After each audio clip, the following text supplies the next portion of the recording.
Welcome to the Encore Audio Archives YouTube channel. I'm Taper Dave, and this is my channel. I've uploaded hundreds of talks here that I've recorded at meetings in West LA, and I've also recorded conventions starting in 2013. I've got a bunch of those up. And Walt and Mary Murray, the original owners of Encore Audio Archives, started the company in the 80s, and Walt recorded Joe and Charlie's and a bunch of stuff down in Vista, California. My sobriety date is June 20th of 1994. I hope you find something you like, so please like and subscribe to my channel and comment down below. If you want to hear something that I don't have or that you don't see, I'll see that I get it. Anyways, take care and have a great day if you want to.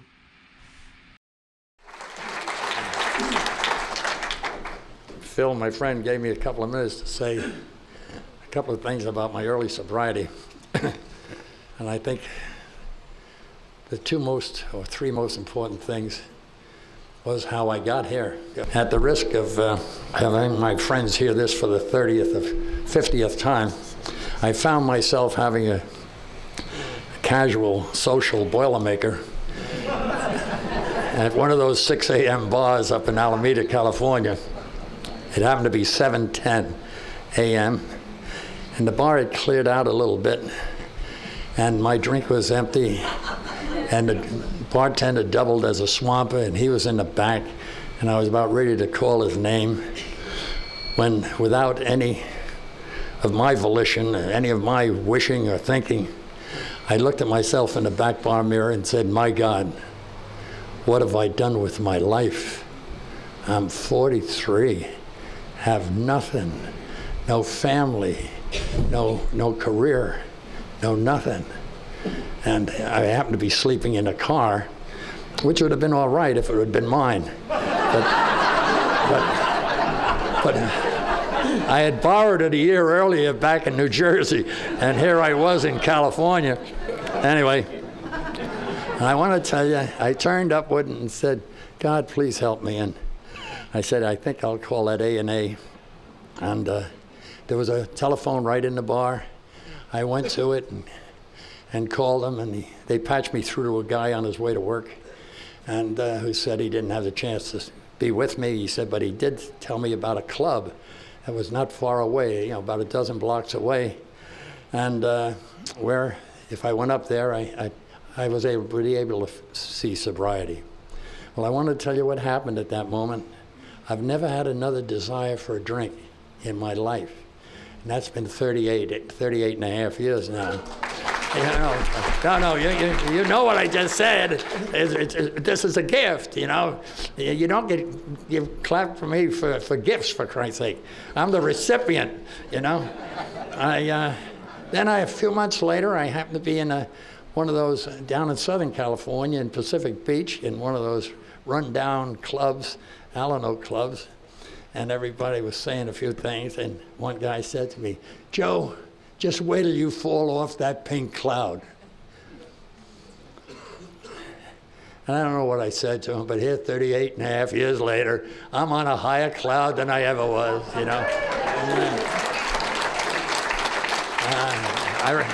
I remember a young lady down at the dunes not that long ago handed me a sheet of paper that was folded over, and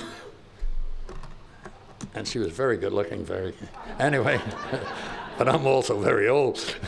Anyway, she said, "I love your passion for sobriety. I love your passion for sobriety," and I do. I love giving it away and helping people. That's the greatest gift of our sobriety, the unique ability to help your fellow man in a way that no one else can. Now, that's the unique part about our program. And I'm at the risk of going a minute over. The greatest thing that happened to me in my sobriety, I was 17 years sober when I met June. And June was 21 years sober at the time. And we fell in love. Like I say, I was 60 and 17 years sober. She was 55 and 21 years sober. We had 13 fantastic years together. We were real lovebirds. And I had never thought any of that would ever come to me. By 60, you kind of wipe out those kind of possibilities, But it happened. And I wouldn't have done my job here if I hadn't told you about the possibilities. But I needed every one of those 17 years of working those steps. I needed every one of those 17 years, where I had reached that point where I could have a displacement of values, and I reached that point, and we had a fantastic life. So for anybody out there, that may or may not be thinking about such things, I just want to tell you that, hey, I wasn't looking for it. It wasn't my contemplation. It just happened. And I look back on my life, and it's other than my sobriety, it was without a doubt the greatest thing.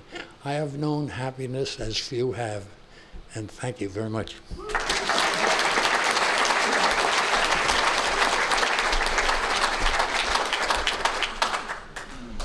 I should mention that Joe will celebrate 39 years of sobriety in October.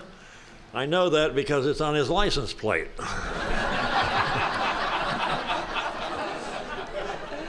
I should have begun with the preamble, so with your indulgence, we'll conclude it now. Alcoholics Anonymous is a fellowship of men and women who share their experience, strength, and hope with each other, that they may solve their common problem and help others to recover from alcoholism. The only requirement for membership is a desire to stop drinking. There are no dues or fees for AA membership. We are self-supporting through our own contributions. AA is not allied with any sect, denomination, politics, organization, or institution, does not wish to engage in any controversy, neither endorses nor opposes any causes. Our primary purpose is to stay sober and to help other alcoholics to achieve sobriety. Now we move on with the program. And it says here in fine print, we're going to change the order of things just very slightly and have BG from Huntington Beach read the 12 traditions for us and take a moment to talk.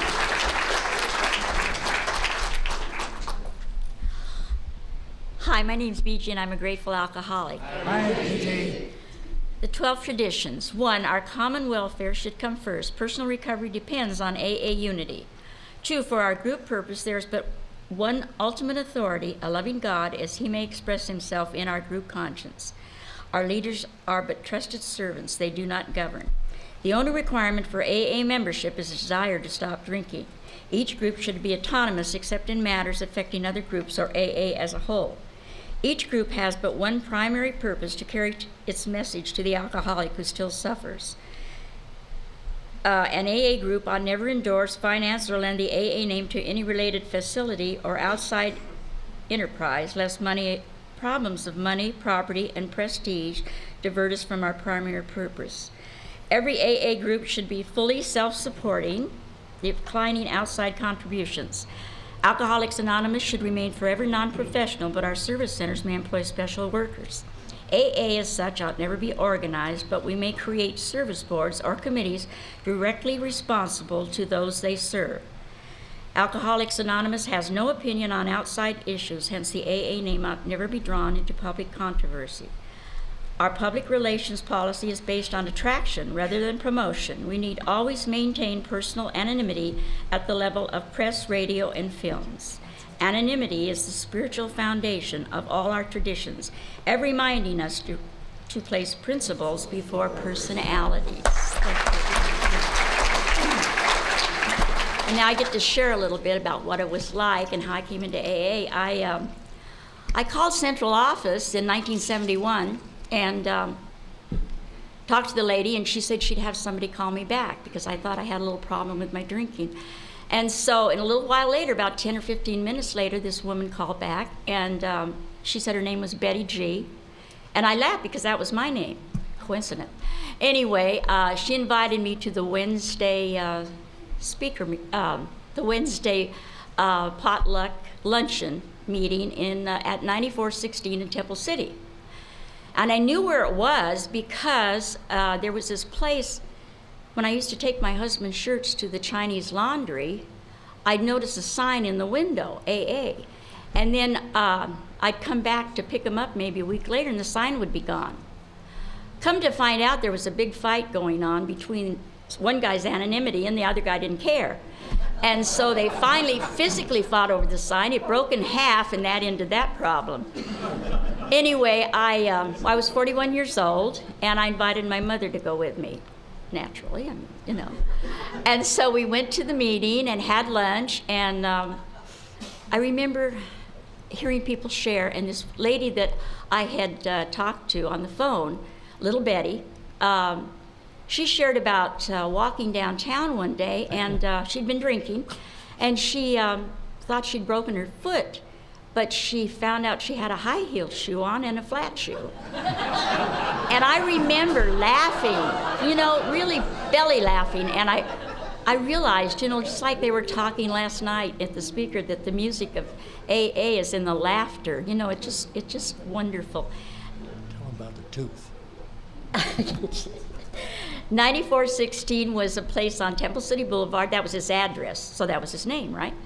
Anyway, it was kind of like Howe Hall. It was a place where they had meetings, and everybody had nicknames, kind of like a Damon Runyon place. There was New York Don. He never went to meetings. He just sat behind the podium between meetings and told people what to do. And and then there was Twinkle Toes. He liked to go to a lot of dances, and Cadillac Joe, he owned a Chevy. I get his And then there was the best one. Well, I got to be Big Betty because I was taller than Little Betty, you know. And so the one I liked the most was Richard. Richard was a very angry alcoholic. In the first 3 months, he'd come to the meetings and he'd, you know, make another mark, another day, and we called him Sick Dick.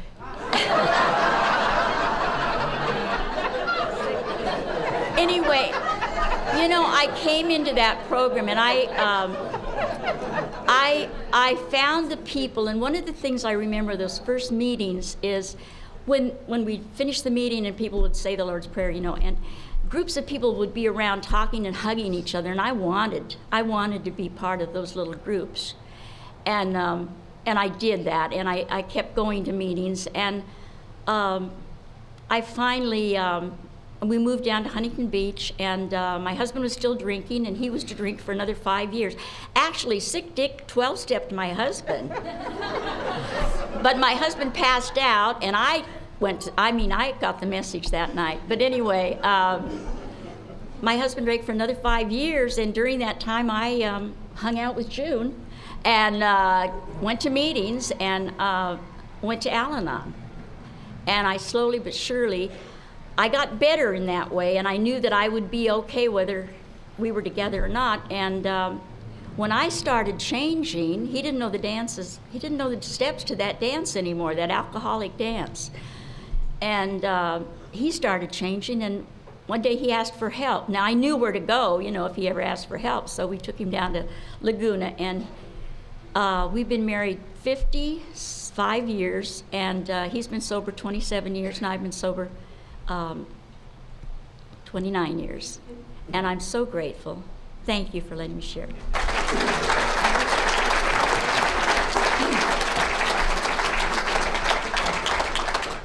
It sounds to me like she came from a real dirty shirt group there.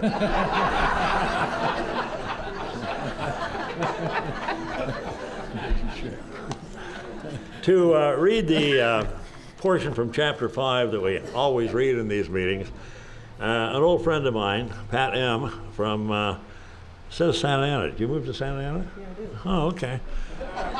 Used to be in Huntington Beach.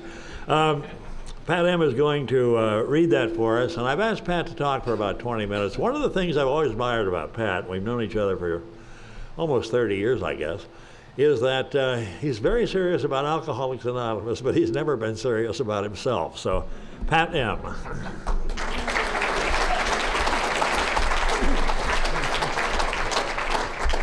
Hi, I'm Pat. I'm an alcoholic. Chapter 5, How It Works. Rarely have we seen a person fail who has thoroughly followed our path. Those who do not recover are people who cannot or will not completely give themselves to this simple program. Usually men and women who are constitutionally incapable of being honest with themselves. There are such unfortunates. They are not at fault. They seem to have been born that way. They are naturally incapable of grasping and developing a manner of living which demands rigorous honesty. their chances are less than average. There are those too who suffer from grave emotional and mental disorders, but many of them do recover if they have the capacity to be honest. Our stories disclose in a general way what we used to be like, what happened, and what we are like now.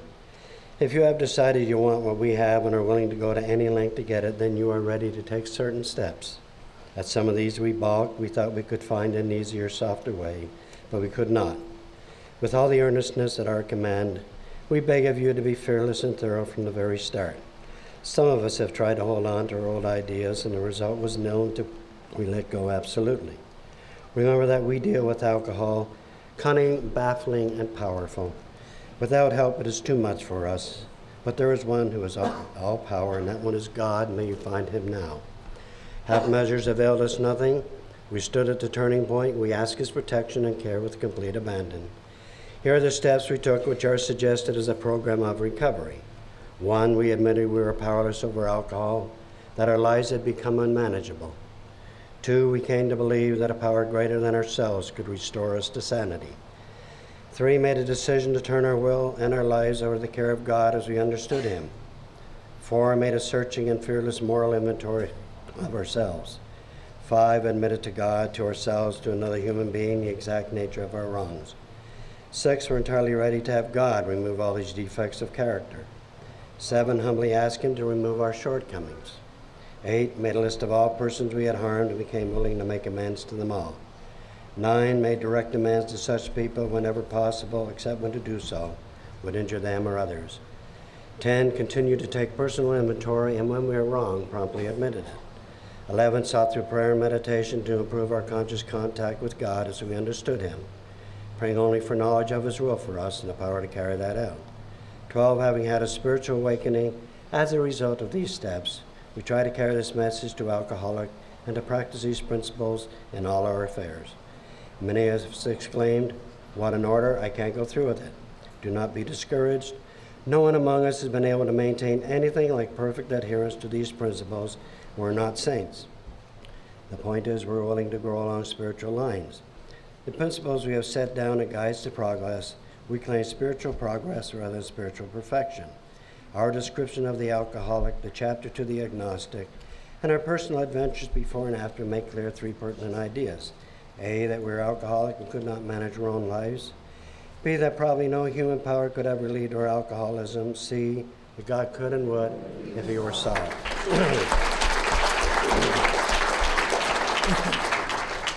My name is Patrick, and I'm an alcoholic. Hi, Patrick. Well, when I got sober at first and I came to these meetings, I thought, I should be up here. These people don't know what they're talking about. They're old. And now I'm up here and I don't want to be up here.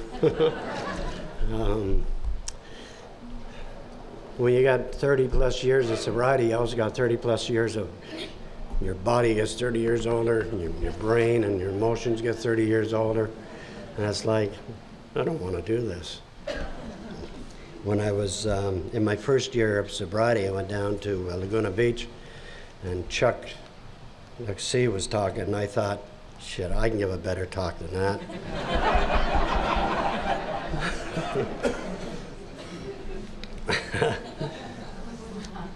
God, I wish I had a tape of me in my first year or two.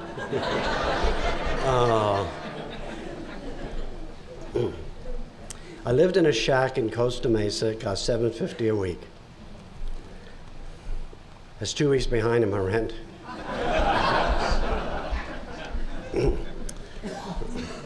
They're threatening to take my paper bag of dirty clothes away from me.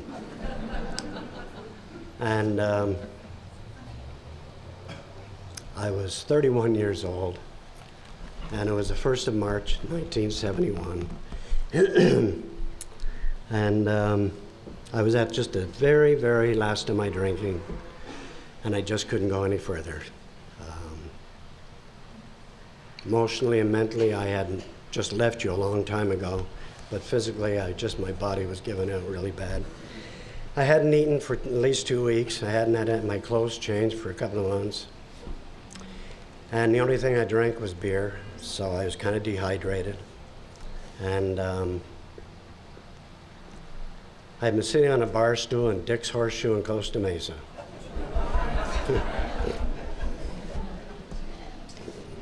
I just couldn't find anything lower than that.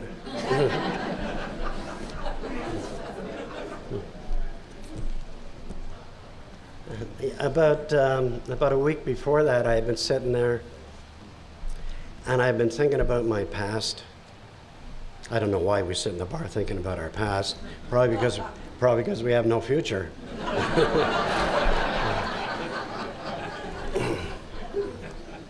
I was thinking about all those women that just done me wrong. It just didn't understand.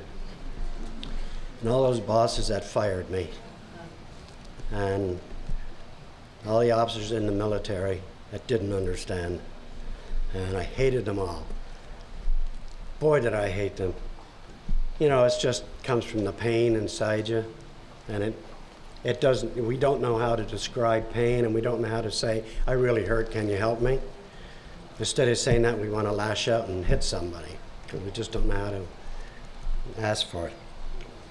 So I would sit on that bar, and I would think of all these people, and I would think about some of the methods that I learned in Vietnam. I was in the Marine Corps in Vietnam, and I think about some of the methods of killing these people off. It's really gory and gruesome, you know. Bouncing betties and knives and guns and grenades and bombs and punji pits and everything else, and I would think about killing them off.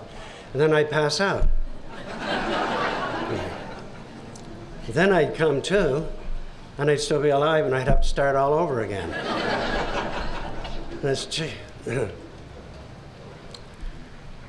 But there came a time when I had to stop doing that because my brain just shut down. It was just too much trouble.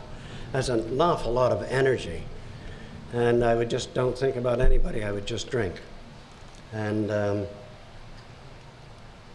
so one day I'm on my way over there from the shack, which was maybe 50 yards away. I walked over there, and I had slippers on, because that's about all I can buy at the Goodwill store. And I went to go in the bar, and there was a broken bottle there. And in my brilliant thinking, I thought, how am I going to get past this broken bottle? I'm going to go around it or over it and whatever. And I ended up falling in it. And I stepped in it, and I cut myself, and I cut my foot, and I staggered into the bar, and I went into the bathroom, and I got the poor man's Band-Aid, which is toilet paper, wrap it around my cut hand, stuck it in my sock. I think I had a sock.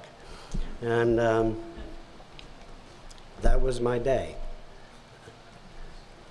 The next morning, I think it was the next morning, I came to on a Saturday morning in a bar.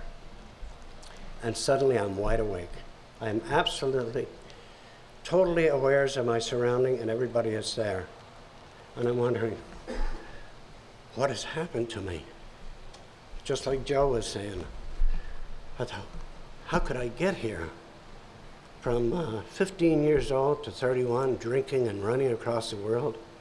And I'm here, and my God, I just can't believe it. And I looked around me and I thought, I gotta get out of here. I just can't take this. And I walked outside, and I stood outside and I thought, I don't know where to go. I can't go back in the bar. If I walk out into the street, I'm gonna get hit by a car. If I go to the left, I'm gonna end up in the ocean. If I go to the right, I'm gonna end up in the mountains, and I'll freeze to death. What a dilemma. And I'm lucky I stood there long enough to go into a blackout again. Because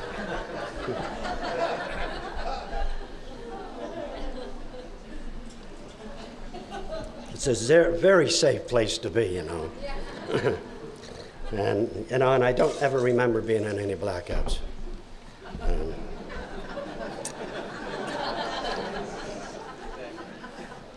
I came to, and a short time later, in the Costa Mesa Alano Club. Now, we talk about God's grace in Alcoholics Anonymous. We're going to talk about God. And things happen to me that's unexplainable. There's no rhyme nor reason to it, and I can't put a name to it. How did I get to that Alano Club 4 miles away with a foot that I couldn't walk on? There's a couple of guys there. One was a painter and the other was a lawyer. And they kind of said, you know, something like, "You ever been in a step house?" You know? And they took me down to Charlie Street. And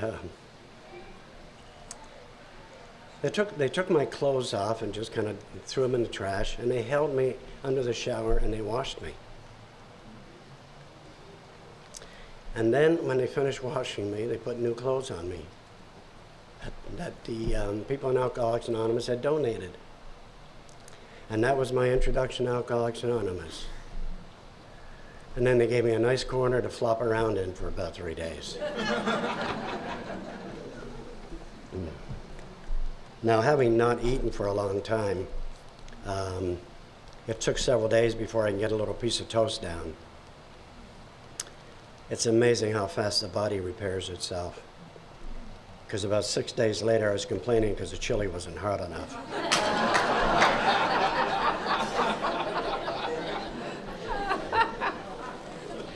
Oh, God. I got sober 8 months later, October 21st, 1971. And about 3 months later, they let me be secretary of a meeting in the Costa Mesa Alano Club. And secretary in those days was treasurer.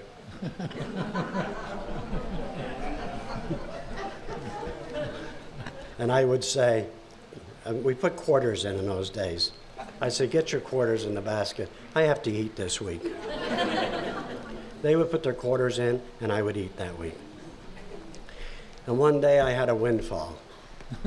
I don't know what happened. Somebody put too much money in, probably some drunk staggered in. And I had enough money to go out and buy a bowling ball. I never forget that.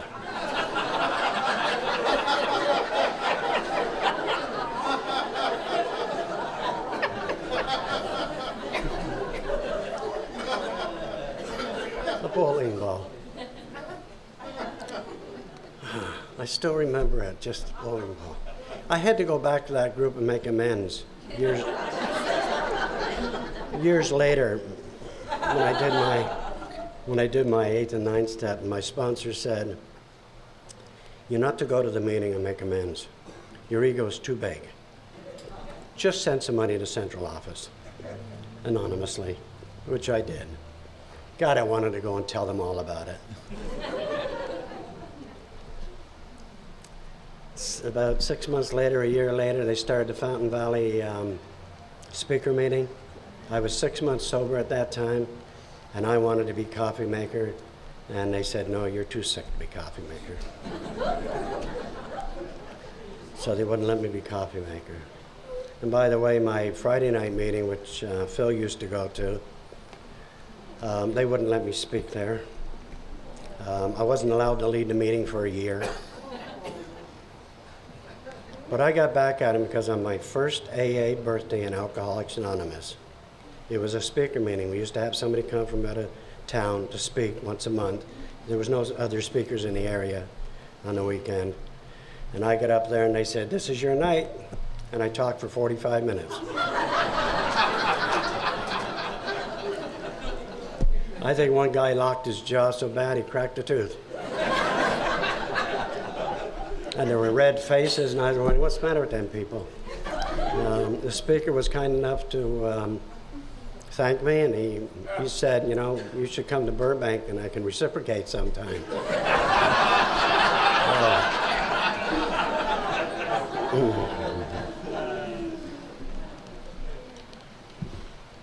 You got to tell me when my time's up. Well, no, I'll be here for 2 hours. I love Alcoholics Anonymous. For 3 years, I stayed here, and I came to the meetings, and by God's grace, I stayed sober because I never read the book or worked the steps. I just couldn't get to it. I was too busy trying to wind down. But there came a time, I think, what happens in almost any alcoholic's life. You either work the steps or you leave Alcoholics Anonymous. I believe that. And it came time for me to work the steps. And I started working the steps under major duress, major pain and duress. I started working the steps. And they changed my life. And I found a relationship with God that is absolutely astronomical. My God is good to me. I've had some physical problems because you get old, you know, you have physical problems. Over the years, a couple of months ago, in February, I was having some really heavy angina, and they took me over to Fountain Valley Hospital. And while I was in the hospital, I had 2 whopper heart attacks. And did a lot of damage to my heart, and was in there 17 days. And the doctor said, "I'm amazed you're still here." People in AA come to visit me, almost 50 people. I wish I could remember their names. I wish I could remember 10% of them. But they just kept coming. One man came by every morning faithfully and brought me the newspaper and said good morning and left every morning. And I didn't have a heart to tell him I didn't like the LA Times.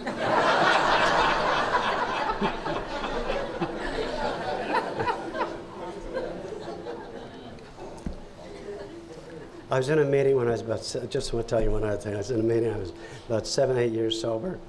And I sent a card around to sign your name to it. And I was sitting there with my wife, been married a couple of years. And I put down, "Happy birthday, Patrick and..." I couldn't remember her name. And I tried to remember her name. She's sitting beside me. I'm not about to ask her name.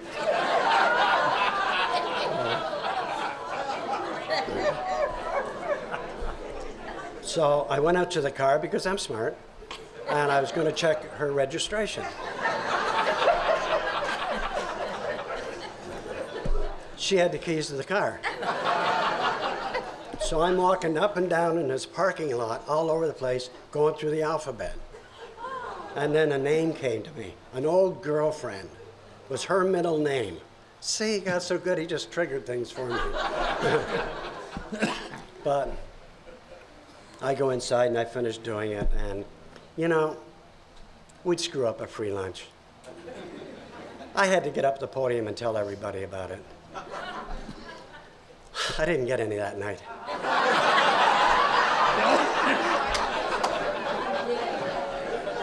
That's okay, neither did she.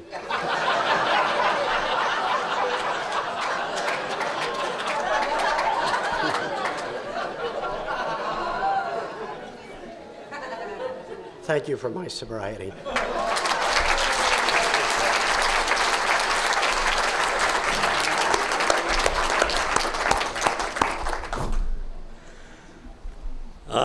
My name is Phil. I'm an alcoholic. And I'm sort of a garden variety drunk. I have nothing terribly important to say. And as a result of that, you can be completely at ease, because if you doze off, you won't miss anything that will change your life.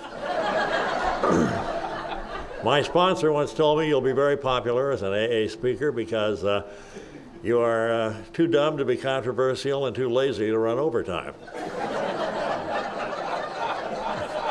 It is one of the tragedies of my life that I have proved him to be correct. Let me take just a moment. Don't respond to this if your sponsor is present in the room, but do you have the feeling on occasion that your sponsor is not quite bright? That maybe you should have been a little more careful in picking one? Mine was that way. I had one sponsor for 30 years until I finally wore him out and he died. But he never treated me with the dignity that I felt I deserved. You know? When I was about 90 days sober, he was going to be the principal speaker at a Saturday night Garden Grove meeting. We were living in Long Beach at the time, and he invited me over and says, take about 15 minutes. And I didn't know how to pace myself because I'd been speaking, you know, for 5 minutes in participation meetings. And so I did, and I spoke for 15 minutes, and I sat down. And while they're introducing him, I leaned over and I said, John, I didn't have a chance to tell them what I'm like now. And he said, don't worry, they know.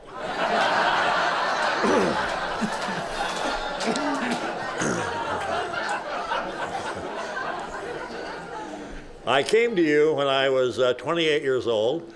I had the clothes on my back. I had 4 cents in cash, almost a full pack of cigarettes, which I no longer use, and a $150 car that wouldn't run. And I lived in a 12-step house in Long Beach for 2 months on credit while I got my first job. And it wasn't much of a job, but then again, I wasn't much of an employee either. It enabled me to go to meetings. And I went 8 to 10 times a week for the first several years because I really had nothing better to do.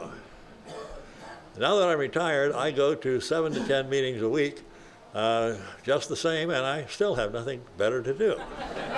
And I would like to tell you that sometime in that first 90 days, something you said really hit home, or I had a cataclysmic revolution like the ones they describe in the book, the cold wind off the mountain and all that stuff. Nothing happened. All I know is that on my first meeting, I thought this was the biggest outdoor loony bin I had ever seen. And 90 days later, I wanted to be like you, and I didn't know why. It's almost 42 years later, and I still want to be like you, and some days I don't know why. But I came to a lot of meetings, and my sponsor and I were in close contact. My sponsor was a great one for being very fundamental about the program. Not rigid, but fundamental. Conventions celebrate sobriety. Meetings celebrate sobriety. The 12 steps manufacture sobriety. You can't get it any other way. And he impressed that on me from the very beginning, and I found it to be true ever since. I was a standard garden variety drunk. I blacked out with alarming regularity. I started drinking when I was 18. By the time I was 28, I was looking for you. And by the grace of God, I found you. I was a wonderful drunk. You know, I would lay in a supply of booze. I didn't drink out on the streets or in the bars toward the end because it would be too easy to get arrested. So I'd lay in a supply of vodka, and I would lie down on my bed, and I'd get a newspaper. I'm a compulsive reader. And I would lay there and drink and pass out. 5 or 6 hours later, I would come to, and I would drink again and read the same article on the same page of the same newspaper, and it would still be news to me. And I would pass out. So you see, when I came to Alcoholics Anonymous, you really had a lot to work with. I drank once after I got here. I stayed sober for 9 months and drank once for 2 weeks and came right back. Coming back to Alcoholics Anonymous is 10 times more difficult than coming in the first place. And if there's anybody here who didn't make it on the first go-round, you got a lot of company. But if I can stay sober until 2 weeks from Friday, I will have 42 years of sobriety.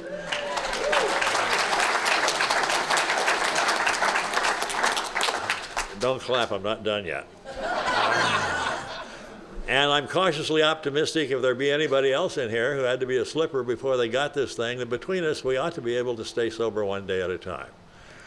I had this job in retailing. I worked for the J.C. Penney company, and I didn't like it.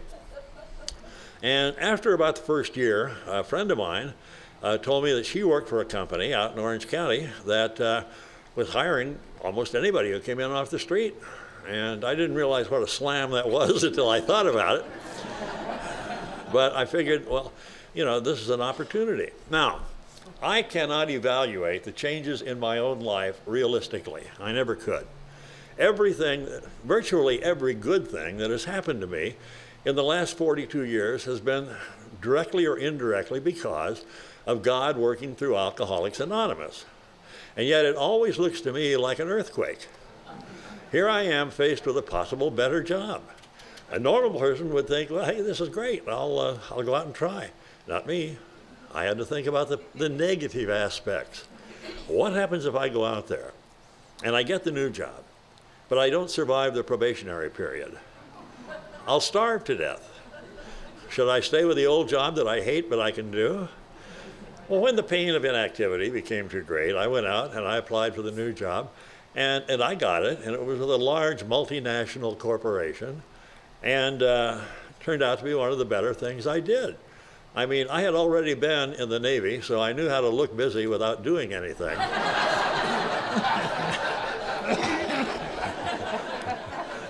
That is a great advantage in corporate America. And I ended up staying there for 7 years. Well, when I was about 3 years sober, I was a little bored, and I found out that a friend of mine who worked alongside me was going to go back to law school. And I got to thinking about that, and it was something I had always had in the back of my mind. I had wanted to go to law school. And so I talked to my wife and I talked to my sponsor, and they both said, why don't you go? And my sponsor, on one of those rare occasions, gave me really good advice. He said, go to school the way you've learned to live, a day at a time. Don't worry about the end of the curriculum. Don't worry about the bar exam. Just be damn sure you've got today's lesson today. And I did. And even there, I was reluctant to go because I was afraid I'd flunk out and everybody would laugh at me. My home group is a lot like yours. We don't laugh at anybody. We'll laugh with you if you say something funny, but you don't even have to tell us where you're going when you're not in the meetings. Anyway, when the pain of inactivity became too great, I enrolled and I went back to school. And I went to school the way I had learned to live, one day at a time. And much to the shock of my wife, my sponsor, and my friends, I graduated at the top of my class. So I invite my sponsor to come to the graduation. And he came with his wife. And I had to give a speech, a valedictory speech. And when it's all over, they had a little reception afterwards. And he said, does that speech mean you finished first in your class? And I said, yes. And he turned to his wife and said, Fran, can you imagine how dumb the rest of these people must be?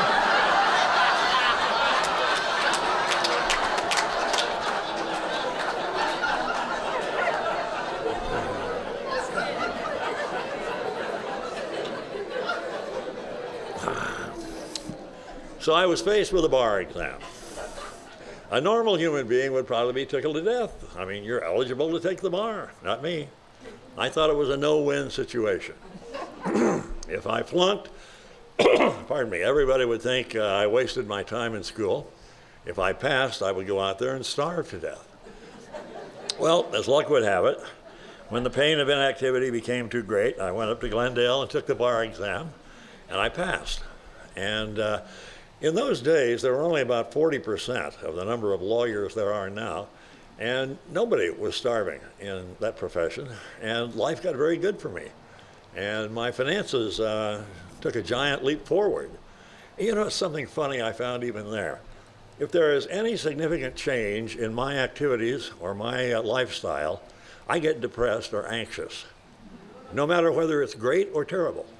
You know, if I won the lottery or went bankrupt, I would feel equally anxious about the result. But I'm happy to say you do get used to it over time. So I went into practice with 3 other guys, and we had a reasonably prosperous law firm here in Orange County. And in 1977, I was appointed to the bench here in Orange County as a judge. And it is customary, incidentally, when you're appointed to a judgeship, that at the first judges meeting, and they're held monthly, you give a sort of brief resume of what your experience is so the other judges can get to know you. And We're all laughing already. I mentioned in the course of that I, at that time, was 15 years sober in AA. And when the meeting was over, one of the older judges came up to me and he said, you know, I've been sending people to Alcoholics Anonymous for years, but it never occurred to me until today that they were going to start sending some of them back.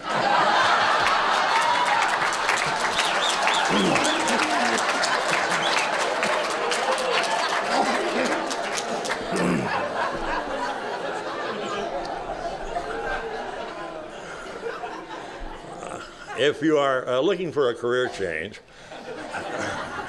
I would strongly recommend the judiciary. It's indoor work. no heavy lifting, and you will see a lot of your own kind of people, most of whom will be coming before you. And some interesting things happen. I remember once about sometime in the late 70s, I was at a Tuesday night meeting, the old candlelight meeting in Huntington Beach. And it was a good meeting. We only had about 20 people. But the honesty in that particular meeting on that night was so strong you could almost tap dance on it. And at the end of the meeting, we were all drained. And the group secretary at the end of the meeting got up and said he would sign court cards. And when the meeting was over, this very well-groomed older lady came up to me and said, "Would you sign my court card?" And I said, "I'd be happy to, but I'm not the group secretary." And she said, "No, sir, but you are the bastard who sentenced me here."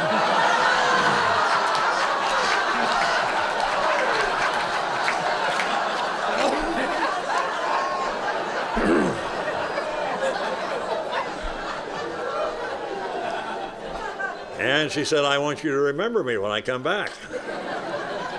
I did. She brought me back twice the number of meetings that we had on the card for her to go to. And when she later became a devoted member of AA, she died sober several years later.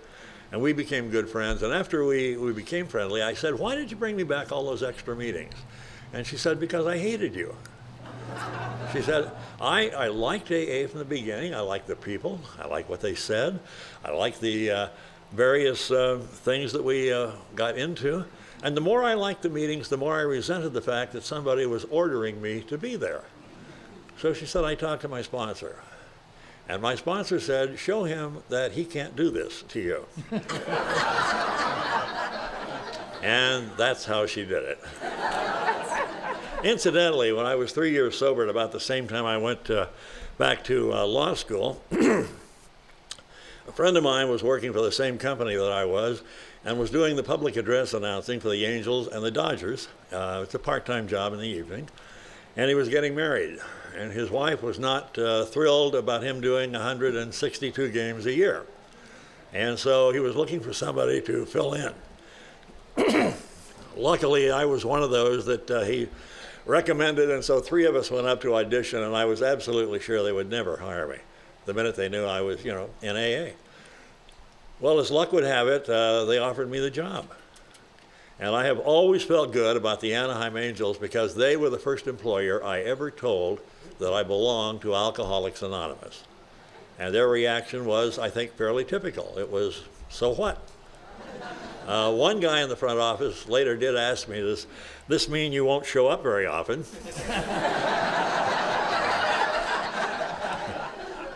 And I said, "No, it means that I will." I kept that job for 27 years, and I never missed a single day I was supposed to be there. When I started with the Angels, they were still playing at Dodger Stadium. It was their last year up there. I was the only member of Alcoholics Anonymous in the press box. I want to congratulate you on your recruiting activities. We could now have meetings in the press boxes with little or no trouble at all. Anyway, I retired about 4 years ago, and I was really worried. What am I going to do? I'm retired. I got all this time on my hands. So I started going to meetings. I go every day at noon, and I go 3 to 5 times during the week at night. And I'm having more fun than I've ever had in my life. I mean, some of you people are living lives that are like soap operas. I can hardly wait from one meeting to the next to see what you're gonna do now. I also have more time to work with people. I was thinking here, this is a marvelous occasion for anybody who's been around the program a long time. Mary V down here in the second row and her husband Tom used to open up their home to the guys at the Friday night Huntington Beach meeting. I probably still owe her about 12 pounds of coffee for the fun we had over the years. Dean and I were members of the committee that ran the One Step House 40 years ago, back when it was on Newport Boulevard.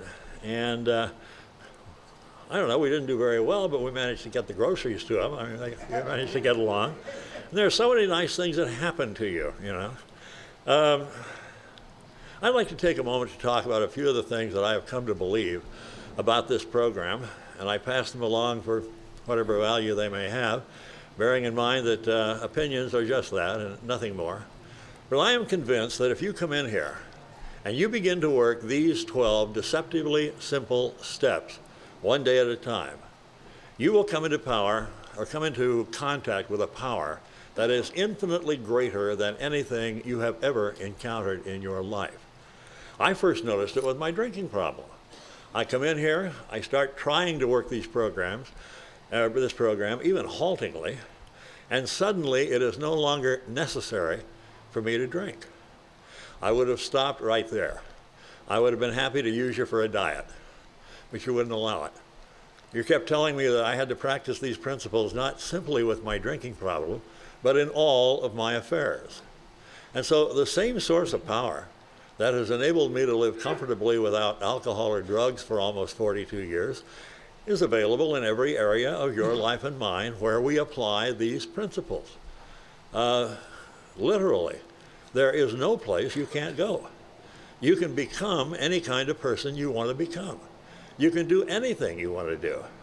The only limitations on you, once you become a member of AA, and once you take advantage of this power, are the limits you put on yourself. God will give you every single thing you are capable of handling. I don't know about you, but that is an awful lot more intoxicating than anything I ever drank to get here. The knowledge that people can change permanently, radically, for the better. I figure that in my own mind, I've had more fringe benefits than anybody I know. And yet, I'm typical in AA. Anybody else in here can say the same thing. And if you be new or relatively new, there is nothing in here that has been achieved by anybody in Alcoholics Anonymous that you can't surpass. If you're willing to apply the program to your life one day at a time and do the things necessary to get the things that you want. We offer only one thing, freedom. We will free up your talents, such as they are, to do the very best you can with them. And God has given you and I and everybody else a certain combination of talents that are unique. Nobody else is quite like you. And if you apply those in the best possible way, the potential is staggering. It's absolutely great. I recall how I felt in my first meetings. I didn't come in here and get this thing very quickly. I was not thrilled by you at all. For one thing, I thought you were going to break my anonymity. And well, I knew how you were going to do. I'd only been in Southern California for 3 days when I went to my first meeting.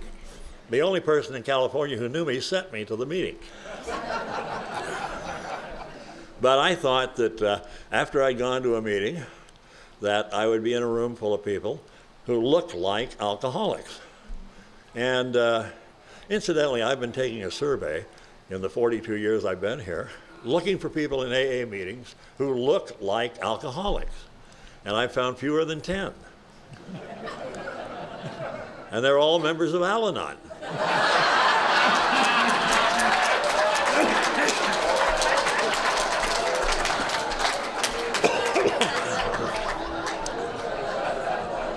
There is a good reason for that if you think about it. You ever watch the new couple walking in and play which one is the drunk? I'm always wrong. I keep forgetting if you drank like I did. I was anesthetized for a goodly part of my story. I mean, to this day, I don't remember some of it. But the poor non-alcoholic partner has had to live through every rotten minute of it. Yeah. Luckily, when they get into Al-Anon, they get younger looking quicker than we do, and it all balances out in the end. And I have been happily married to the same Al-Anon for 41 years. So I have to say that.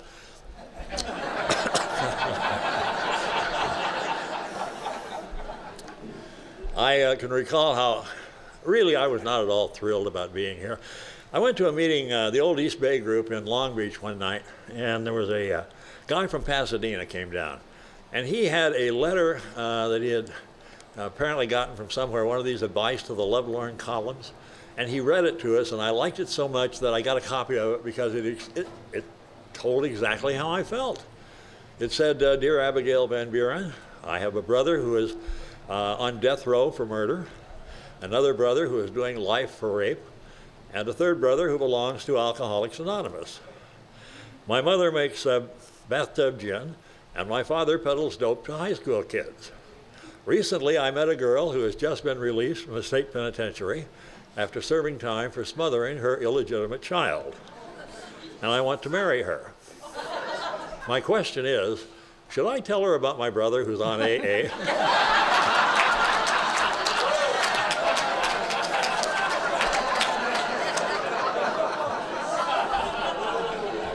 That was just about the way I felt. One of the great moments for you and I in Alcoholics Anonymous comes at some point in that first year. Sometimes it may be soon, other times it may be toward the end of that first year. But at some point in that first year, you suddenly realize, my God, this thing is working for me too. And you know, the ultimate purpose of Alcoholics Anonymous is very simple. It is 12 steps designed to bring you and I into a close personal contact with a God of our understanding. Not somebody else's, not some other church or synagogue or mosque or anything of that type, but a God of your understanding who will live with you on a daily basis and keep you from drinking when nothing else will. And that is the ultimate gift of this program. I'm going to finish early. I'm tired and I got a sore throat, and I forgot to go to the restroom before the meeting started. But I want to make one point.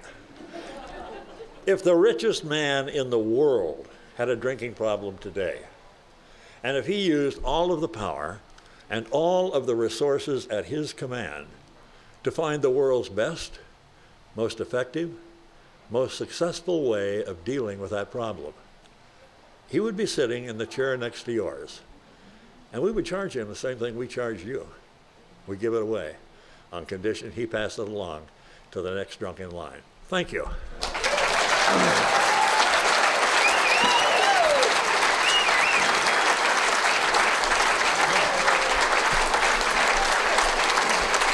Thank you very much.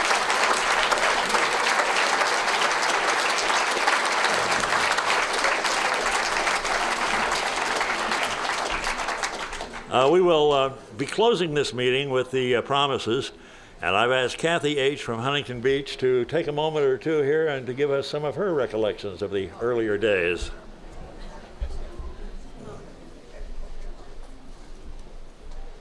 Hi, my name is Kathy, and I am an alcoholic. Hi, Kathy. It's wonderful to be here. I was tricked into this program. I had heard of Alcoholics Anonymous, but I also had heard you can't drink in Alcoholics Anonymous. And the thought of not drinking was so frightening to me. That was not an option. So I looked in the yellow pages under alcoholism. And I was living in New York. I lived in New York for most of my life. And I lived in a community in Westchester, New York. I found the Westchester Council on Alcoholism. And I had been drinking that afternoon. I was unemployed because I was unemployable. I called this woman and I was drinking, and I remember she said to me, "Have you been drinking?" And I said, "Yes." And she said, "I understand, honey." And she said it with such warmth and no judgment. There was no judgment, and I was so used to the whole world judging me. And she told me to get a piece of paper and a pencil and write down her address and the time she wanted to meet with me. And even though I was drunk, that feeling of non-judgment came through. I still remember it today. And I went to see her the next day, and I said, I don't want to stop drinking, but my life is a mess. And she said to me, "Why do you feel your life is a mess?" And I said, "Well, I was supposed to be with a friend at the hospital to be with her when her child was operated on. I never showed up. Do you think that had anything to do with your drinking?" And I said, "Well, no, I'm just kind of irresponsible." So she said, well, I have a place for you to go. And she told me about a place called Sponsor House in Westchester County, New York. And she told me to be there at 10 o'clock. It was an AA meeting. And it's the strangest damn thing. 30 years ago, I was 29 years old. I remember what I was wearing. I remember they were all men. It was mostly men back then. It was only about a quarter women. And I got a lot of attention from the guys. I like that. And that was one of the things that kept me coming back. However, one of the things that happened to me is I found my heart. I realized I thought I had lost it. I thought I couldn't feel anything. But when people began to share their experience, strength, and hope, I began to relate. When I went to see that woman at the Westchester Council, I said, the only thing I ever did was not be there for my friend. Well, what I realized was my best thinking while I was drinking was I was filled, as Patrick said, with such rage and pain. And I remember my husband at the time was going out. We couldn't get a babysitter, so I was stuck home with my son, who was about a year old at the time. And I thought, how can I get him back? How can I get him back? So I thought of a very creative idea. I thought, I know what I'll do. I'll burn the house down. So when he comes home, there won't be any house. So that's exactly what I did. I got drunk, I took newspapers, I crumpled them all, and I put them on the couch, and I literally burned the house down. I thought this was a fabulous idea. Because I loved excitement and drama. I had firemen, I had drinks offered to me, I had lots of attention. So I guess the reason I'm mentioning is that was my best thinking. I thought that was a great idea. That's how I lived my life. And I got my wish. I wanted to be a responsible person. It took me 12 years to pay back the insurance company for that fire, then they paid for that claim. And that's the kind of thing I learned here. One of the greatest, my sobriety has been so incredibly wonderful. I've gotten so many gifts. The biggest, some of the best and biggest were, I wanted to have a child sober. I had a daughter sober. I decided to get sober after I was a year sober. After I experienced my first birthday, I was learning how to think logically for the first time in my life. I had that child. I stood up here, I was so obnoxious. I talked about how I was such a great mother, how I gave this child the principles of the program. God has a weird sense of humor. She became a drunk. The good news is she's now got 10 years sober at 28 years old.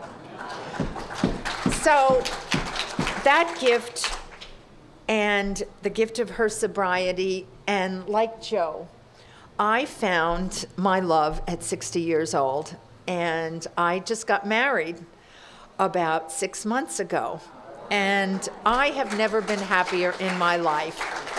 So like he said, it's never too late. I found a husband, I found a God that I love. I find all of you, and you're still not judging. You're still not judging. You're filled with love and honesty. And I'm new here. I'm new to Orange County. And I've been going to women's meetings, and I find the same thing that I found in New York, San Diego, Los Angeles, and now Orange County. They read, stuff is a little different, but it's the same, the basic love and honesty, and it's the rock and the anchor of my life. I have never stopped coming to meetings. I love you all. I thank you for this opportunity. Oh, and I'm going to read the promises. The most important part. the promises. If we are painstaking about this phase of our development, we will be amazed before we are halfway through. We are going to know a new freedom and a new happiness. We will not regret the past nor shut the door on it. We will comprehend the meaning of the word serenity, and we will know peace. No matter how far down the scale we have gone, we will see how our experience can benefit others. That feeling of uselessness and self-pity will disappear. We will lose interest in selfish things and gain interest in our fellows. Self-seeking will slip away. Our whole attitude and outlook upon life will change. Fear of people and economic insecurity will leave us. We will intuitively know how to handle situations which used to baffle us. We will suddenly realize that God is doing for us what we could not do for ourselves. Are these extravagant promises? We think not. They are being fulfilled among us, sometimes quickly, sometimes slowly. They will always materialize if we work for them. I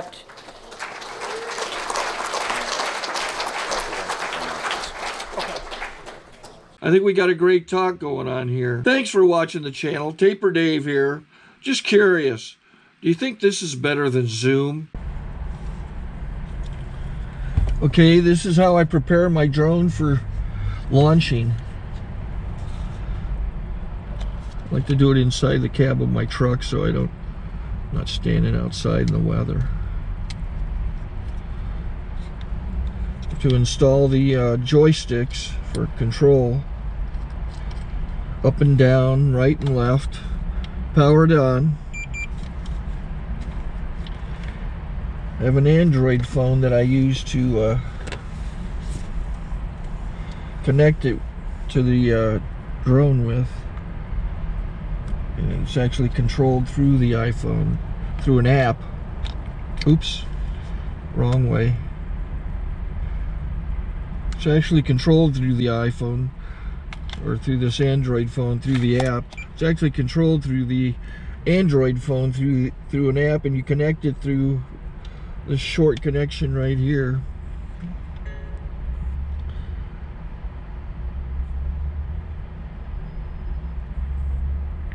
Remote control connected. Remote control's connected. So I pull out the drone. I have to extend the legs. Long legs extended first, then the short legs. Remove the gimbal protector.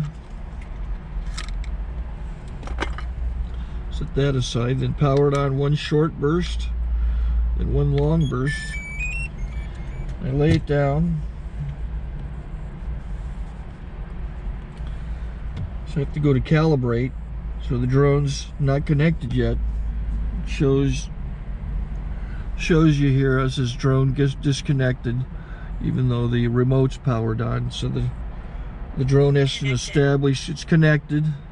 So I go into the app to calibration mode.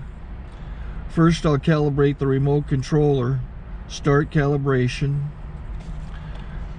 Out, in, out, in, up, down, and then this little wheel is to control the gimbal. So it's calibrated. Go to gimbal calibration, start calibration, and then it calibrates the gimbal. I don't know if that shows up. The gimbal's moving all over the place. Changes, you can see it on the video. And I'm calibrated to take off. It's acquired 7 satellites at the moment. There are 26 satellites up in the sky, which it has to acquire before you can take off. So it's connected. It's got enough satellites. This is white. I can go to press this little arrow button, swipe right to take off, and it would start the motors if I slid this to the right. But I'll wait till I get outside. Don't want to do it inside.